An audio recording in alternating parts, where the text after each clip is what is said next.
अच्छा भला घर छोड़ के, सब कुछ घर बार, खेत वेत खलियान सब छोड़ के मैं कनाडा जाऊंगा। कनाडा 2 कौड़ी की अकल नहीं है, मैं बता रहा हूं। दैट इज, उनको ये नहीं पता कि सस्ते माल के चक्कर में चीनी जो है चाऊ चाऊ कर गया। ठीक है, उनका आधा हॉलीवुड तो हजम कर गया चाइना, अब पूरा कर देगा किसी। वो कारगिल जैसे और गलवान जैसे एरियाज में भी तैनात है, वो नॉर्थ ईस्ट के जंगलों में भी तैनात है, जहां पे आप 10 दिन ऐसा स्वागत करेंगे कि दुनिया ने कभी किसी हेड ऑफ स्टेट का स्वागत ऐसे नहीं देखा होगा। जय हिंद दोस्तों, मैं हूं मेजर गौरव आर्य और आप देख रहे हैं द चाणक्य डायलॉग्स। इस वीडियो को लाइक करिए, हमारे चैनल को सब्सक्राइब करिए और बेल आइकन दबाना बिल्कुल मत भूलिएगा दोस्तों। मोदी जी 5 दिन की विदेश यात्रा पे निकल चुके हैं। करीब 3 दिन वो रहेंगे यूनाइटेड स्टेट्स ऑफ अमेरिका में, उसके बाद वो जा रहे हैं इजिप्ट, ऐसा सुनने में आया है। और दोस्तों, ये लैंड करेंगे रात को 1:30 बजे 1:30 AM इंडियन स्टैंडर्ड टाइम। जाहिर सी बात है, अमेरिका में उस समय दिन हो रहा होगा और उनके स्वागत के लिए जो स्टेट डिपार्टमेंट के लोग होंगे, जो प्रोटोकॉल के अमेरिकन होंगे, सरकार वाले, वो तो होंगे ही, लेकिन भव्य तौर पे जो वहां पे भारतवासी हैं, उन्होंने ये फैसला करा है, ये निश्चय लिया है कि साहब मोदी जी जो कि अपनी पहली स्टेट विजिट में जा रहे हैं यूनाइटेड स्टेट्स ऑफ अमेरिका, दोस्तों उसके लिए ऐसा स्वागत करेंगे कि दुनिया ने कभी किसी हेड ऑफ स्टेट का स्वागत ऐसे नहीं देखा होगा। दोस्तों वहां पे रंगारंग प्रोग्राम होगा, ढोल नगाड़े तिरंगे। ठीक है, आप सोचें उससे 10 कदम आगे इस प्रकार का वेलकम। मैंने 1-2 अमेरिकन से बात भी करी वहां पे, वो बड़े एक्साइटेड हैं, वो फ्लाइट पकड़ के आ रहे हैं, एंड्रू एयरफोर्स बेस पे लैंड करेंगे, उनके पासेस, उनकी सिक्योरिटी सब कुछ है। इंडियंस जो उनका तामझाम जो they are sort of trying to tie up at the last moment, क्योंकि वहां पे सिक्योरिटी का एरिया, उसके अंदर कौन कौन जा सकता है। लेकिन वो लोग ये कह रहे हैं, जो इंडियन अमेरिकन 2-3 से मैंने बात करी, उन्होंने ऐसे बोला है कि मोदी जी याद करेंगे कि ऐसा स्वागत उनका कहीं हुआ था। तो इंडियंस दुनिया भर से आ रहे हैं दोस्तों, कोई कनाडा से आ रहा है, in the north American continent, वहां से लोग आ रहे हैं, आसपास के देशों से आ रहे हैं, मेक्सिको सब वहां पे इकट्ठा हो रहे हैं कि साहब मोदी जी को भव्य स्वागत देना और ऐसा स्वागत देना जो मोदी जी याद करें। अब देखिए, जाते ही सबसे पहले उनका वेलकम होगा और उसके बाद लोग कह रहे हैं कि अभी उनकी छोटी मोटी मीटिंग्स होंगी, लेकिन next day he will meet जो भारत जितने भी सीईओज हैं यार, जो टॉप कंपनी के सीईओज हैं, आपको पता है गूगल, माइक्रोसॉफ्ट, अडोबे, आप नाम ले लीजिए और नाम ही खत्म नहीं होते, इतने कंपनी के हैं। मास्टर कार्ड, अब वर्ल्ड बैंक के अजय बांगा हो गए, वो पहले मास्टर कार्ड में हुआ करते थे।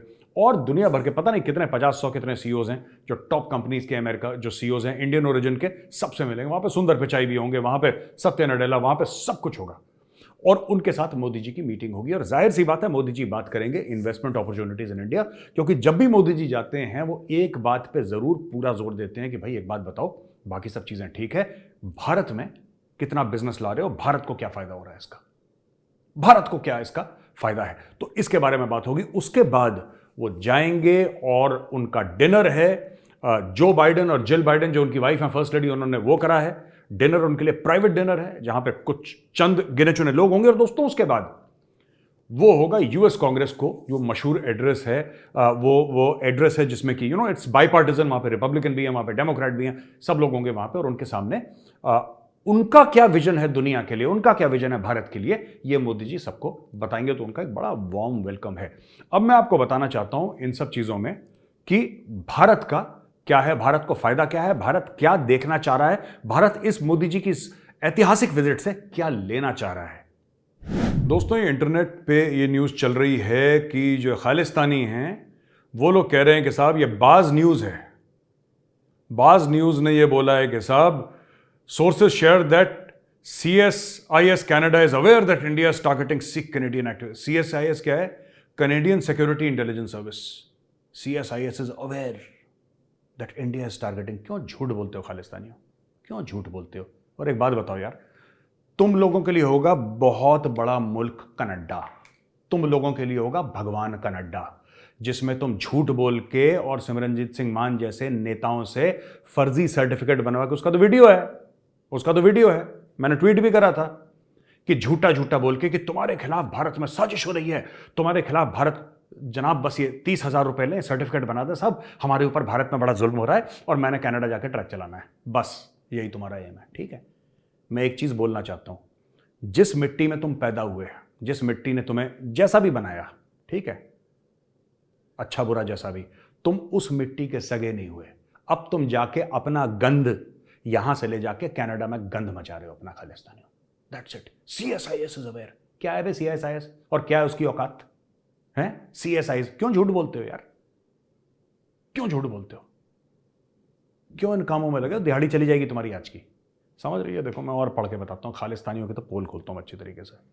ये कहता है कि सोर्सेस शेयर, कौन सा सोर्स है ये नहीं बता रहा, सोर्सेस शेयर सब झूठ, सब फर्जी, सब खालिस्तानियत। Hardeep Nijjar's assassination shocks the Sikh community. No, it has not shocked the Sikh community, it has shocked the Khalistanis. साफ साफ बोलो, सिखों का जो अच्छा नाम है उसको बर्बाद मत करो, उनको बदनाम मत करो। खालिस्तानी हो तुम, सिख हो ही नहीं, तुम सरदार हो ही नहीं, तुम कलंक हो, ठीक है?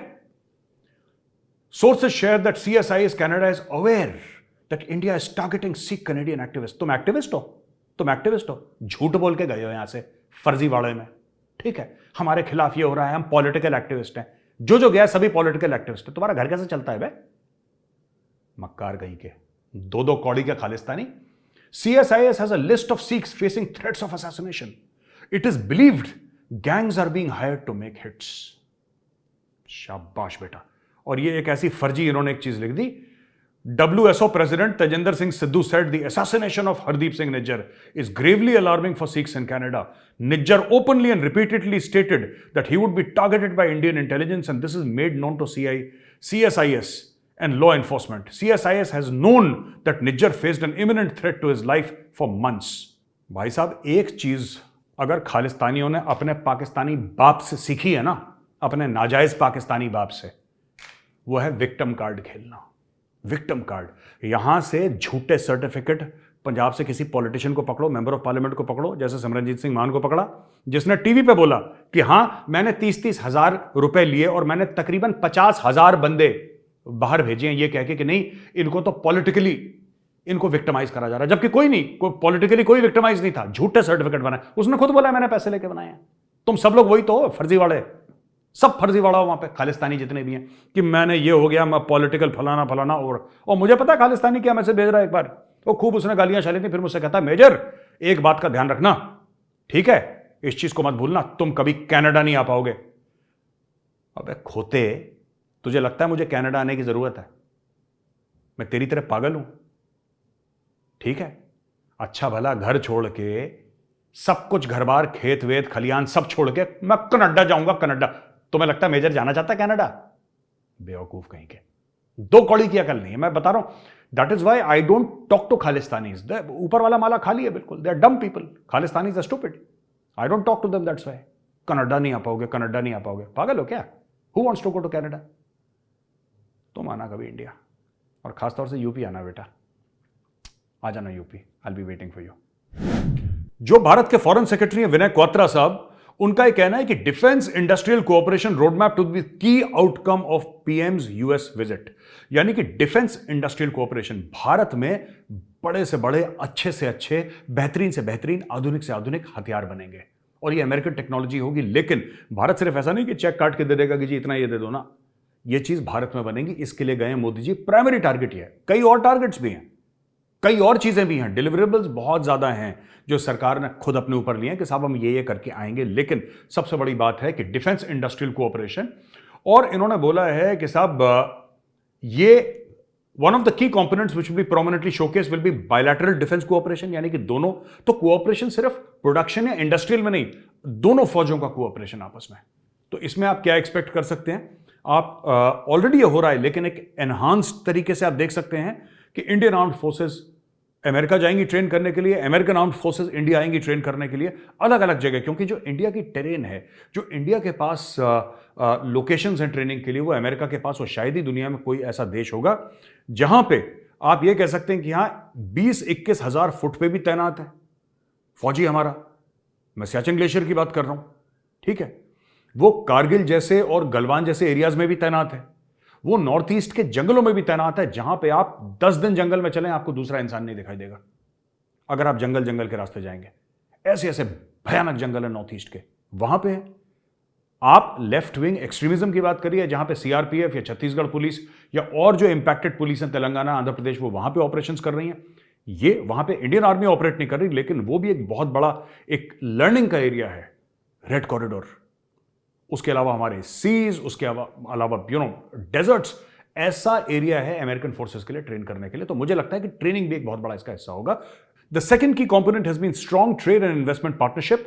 Third is the technology component, which interfaces with many other domains: telecom, space, manufacturing and investment. ये क्वात्रा साहब का कहना है, विनय क्वात्रा जी का जो फॉरेन सेक्रेटरी है, वो ये कह रहे हैं। देखिए दोस्तों, एक तो डिफेंस है ही है पहली चीज, लेकिन उसके अलावा जो स्ट्रांग पार्टनरशिप है, इन्वेस्टमेंट है, अमेरिका भारत में इन्वेस्टमेंट करेगा, भारत अमेरिका में इन्वेस्टमेंट करेगा, ठीक है, दोनों तरफ से इन्वेस्टमेंट चलेगी। और इसमें मोदी जी पक्के से पक्का, आप मुझसे लिख के ले लीजिए ये बात, आज नहीं तो कल, नहीं तो एक महीने बाद निकलेगी बाहर, मोदी जी डीकपलिंग की बात करेंगे, चाहे वो इनडायरेक्ट वे में बात करें, डीकपलिंग की बात करेंगे यूएस और चाइना के बीच में। मोदी जी ये बात इनडायरेक्टली, मैं डायरेक्टली नहीं कह रहा, मैं कह रहा हूं इनडायरेक्टली जरूर रखेंगे जो बाइडेन के सामने कि भाई साहब, आप कह रहे हैं चाइना से खतरा है, लेकिन चाइना को पैसा तो आप ही दे रहे हैं, हम भी अपना डिपेंडेंस कम कर रहे हैं, हमारा आत्मनिर्भर भारत है, हम भी डिपेंडेंस कम कर रहे हैं चाइना के ऊपर, आप भी अपना डिपेंडेंस कम करिए और तेजी से डिपेंडेंस कम करिए। ये मोदी जी जरूर बात करेंगे। फिर बात हो रही है स्पेस की, टेलीकॉम की, मैन्युफैक्चरिंग की, इन्वेस्टमेंट की, वगैरह वगैरह।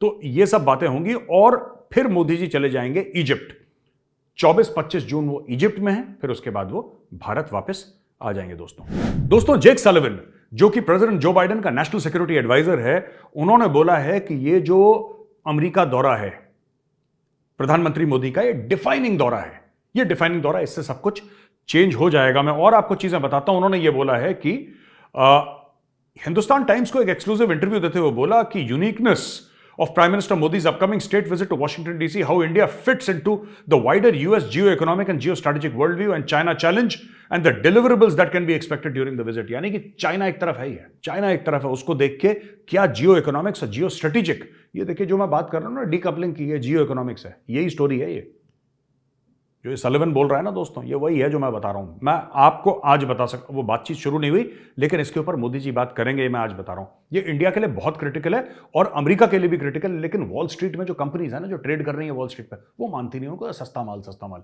उनको ये नहीं पता कि सस्ते माल के चक्कर में चीनी जो है चाऊ चाऊ कर गया, ठीक है, उनका आधा हॉलीवुड तो हजम कर गया चाइना, अब पूरा कर देगा किसी दिन। तो ये अमेरिका को देखने वाली बात है। दोस्तों बड़ा एक्साइटिंग विजिट है और इससे भारत को बहुत ज्यादा फायदा होने वाला है इन terms of technology, in terms of trade, in terms of investment, और भारत को लॉन्ग टर्म बहुत फायदा है। और भारत ने पता है सबसे बढ़िया चीज क्या करवाई है? भारत ने ये चीज करवाई है कि यार भारत ना कभी एक इस ब्लॉक में नहीं पड़ा कि इस कंट्री के ब्लॉक में चले गए, उस कंट्री के ब्लॉक में चले गए, ये भारत ने आज तक नहीं करा। उसका वो जो फसल है वो आज भारत काट रहा है, और ये अच्छी फसल है, सुनहरी फसल है। दोस्तों वियतनाम के हवाले से एक बड़ी अच्छी खबर है। इंडिया ने एक कॉर्वेट है, यानी कि छोटा सा युद्धपोत, वो आईएनएस किरपान उन्होंने वियतनाम को गिफ्ट कर दिया है। मिसाइल कॉर्वेट है INS Kirpan, Khukri class warship, और इसको वियतनाम पीपल्स नेवी को दे are going to hand it over. इसमें defence minister Rajnath Singh and his Vietnamese counterpart general Phan Van Giang ने नई दिल्ली में ये अनाउंस करा है। इससे क्या होगा मैं आपको बताता हूं। भारत क्या कर रहा है कि जो भी ऐसे देश है ना, आपको पता है वियतनाम और चाइना की लड़ाई हुई थी 1979 में, जिसमें वियतनाम ने चाइना को बहुत मारा था, बॉस जूता भिगा भिगा के मारा था चाइना को, दौड़ा दौड़ा के मारा था चाइना को, ठीक है। तो भारत ऐसे ऐसे देशों से बात कर रहा है जिसके पंगे हैं अभी चाइना के साथ, जैसे वियतनाम के साथ एंगेज करा, उनको कॉर्वेट दे दी, ठीक है। और अभी वो इंडोनेशिया से हल्की फुल्की यहां से बात चल रही है, फिलीपीन से बात चल रही है, जापान से बात चल रही है, ऑस्ट्रेलिया से, सबसे, वो तो खैर क्वाड का ही हिस्सा है ना जापान और ऑस्ट्रेलिया। लेकिन दोस्तों ऐसा भारत एक चक्रव्यूह बना रहा है, क्योंकि चाइना से मुकाबला करने के लिए भारत कह रहा है कि सब एक हो जाओ, सब एक हो जाओ, क्योंकि चाइना जो है सबको नुकसान पहुंचाने वाला है, और यह बात चाइना को पसंद नहीं है। तो दोस्तों आज का वीडियो यहीं पे खत्म होता है। अब हम आते हैं आस्क मेजर। आस्क मेजर में आपके सवालों का जवाब देगा मेजर गौरव आर्या। तो चलिए चलते हैं। ये लिखते हैं गुड वाइब्स ने सवाल पूछा, I am Arjun, I think India should 24/7, 365 days a year keep Pakistan engaged on their western border by funding Afghan warlords and other groups. I feel we can divert 1 billion from defense budget for that purpose, and it will always keep Pakistan focused on their western border for just 1.3% out of the total budget of 80 billion. And I think we should give old MiG-21s and Jaguars to Afghanistan and train their pilots so their capabilities are enhanced. Basically ये कह रहे हैं कि हम लोग, जैसे कि चीन ने पाकिस्तान की कैपेबिलिटी एनहांस करी भारत के खिलाफ, उसी तरीके से भारत अफगानिस्तान की कैपेबिलिटी एनहांस करे पाकिस्तान के खिलाफ। मैं आपको एक चीज बताता हूं, जो चाइना ने पाकिस्तान की कैपेबिलिटी एनहांस करी ना, देखिए पाकिस्तान एक अलग किस्म का मुल्क है, जो उसको पैसे देता है पाकिस्तान उसको डैडी बोलता है, राइट? और इसमें आप और मैं कुछ नहीं कर सकता। आज वो चाइना को डैडी बोल रहा है, मैं बता रहा हूं, कल मुकेश अंबानी ने 3-4 अरब डॉलर दे दिए, मुकेश अंबानी को डैडी बोलेगा। ये कहेगा पाकिस्तान का नाम अंबानिस्तान है। They are like that. तो वहां पे जो अशराफिया है, जो क्रीम है वहां पे, जो उस देश को चलाते हैं, उन लोग मॉरल कैरेक्टर तो है नहीं कुछ। तो पाकिस्तान की इतनी फिक्र करने की जरूरत नहीं। जहां तक ये कह रहे हैं कि हम हथियार दे दें वहां के वॉरलॉर्ड्स को, देखिए उनके पास ऑलरेडी हथियार हैं, वो आज से नहीं, वो हजारों साल से ऐसे ही लड़ते आ रहे हैं। दोस्तों, वो जो लोग हैं ना अफगानी, बिना हमारे हथियारों के उन्होंने रशिया को भी ठोका, बिना हमारे हथियारों के उन्होंने अमेरिकन को भी ठोका। अगर आपको लगता है उनको हमारे हथियारों की जरूरत है पाकिस्तान को ठोकने के लिए, तो ये बहुत बड़ी गलतफहमी है बॉस आपकी।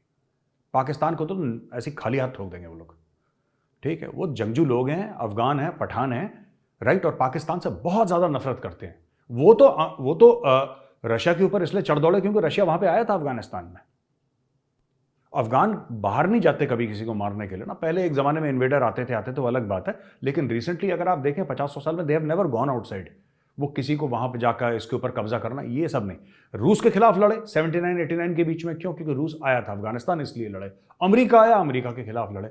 सिर्फ पाकिस्तान है जिसके लिए वो स्पेशल ट्रीटमेंट देते हैं, स्पेशल ट्रीटमेंट। वो कहते हैं ना हम अमेरिका घुस के मारेंगे, ना हम रूस घुस के मारेंगे, हम तो पाकिस्तान घुस के मारेंगे। तो रोज पाकिस्तान की वो टीका लगाते हैं, नारियल फोड़ते हैं, आरती उतारते हैं पाकिस्तान की। डेली का काम है वो से। तो मुझे नहीं लगता कि हमें कोई हथियार देने की जरूरत है। वो बिना हथियारों के, जिसने 2-2 सुपर पावर्स को धूल चटा दी, पाकिस्तान तो क्या गाजर मूली है उनके सामने, कुछ औकात नहीं है पाकिस्तान की। तो ये सब हमें फिक्र करने की जरूरत ही नहीं है, वो अफगान खुद ही ठोकते हैं। We don't need to interfere, we don't need to make any comments. बस हमें यह चीज करनी है कि जो अफगान गरीब है, गरीब अफगान है, जो परेशान है, उसकी मदद जितना हमसे हो सकेगा, जितनी हमारी सकत होगी, जितनी हमारी औकात होगी, हम उतनी हेल्प करेंगे। उसको फूड ग्रेन्स में, मेडिसिन में, जो दवाइयाँ शवाइयाँ हैं, खाने की चीज़ें, वो इंडिया करता रहेगा। हथियार के supply I don't think India is going to do it. India नहीं करेगा, और उनको चाहिए भी नहीं हथियार। अगर अफगानिस्तान कोई एक चीज़ में अमीर है, वो हथियारों के मामले में।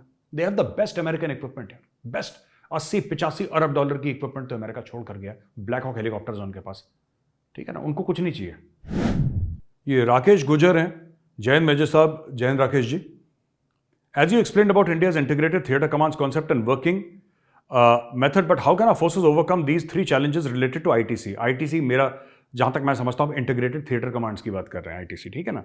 Now India is 5th largest economy, but our defense budget is still $72.6 billion. How can our forces operate effectively after ITC in this $72.6 billion budget? ऐसा है राकेश जी, मुझे ऐसा लगता है कि बजट ज़्यादा होना चाहिए। बिल्कुल, I agree with you. We should have a bigger budget. India's budget should currently be over, when I say currently, I mean the next budget, whenever it comes out, it should be more than $100 billion US. 100 अरब से ज़्यादा हमें चाहिए, क्योंकि large part of our budget goes in pensions and salaries and all that.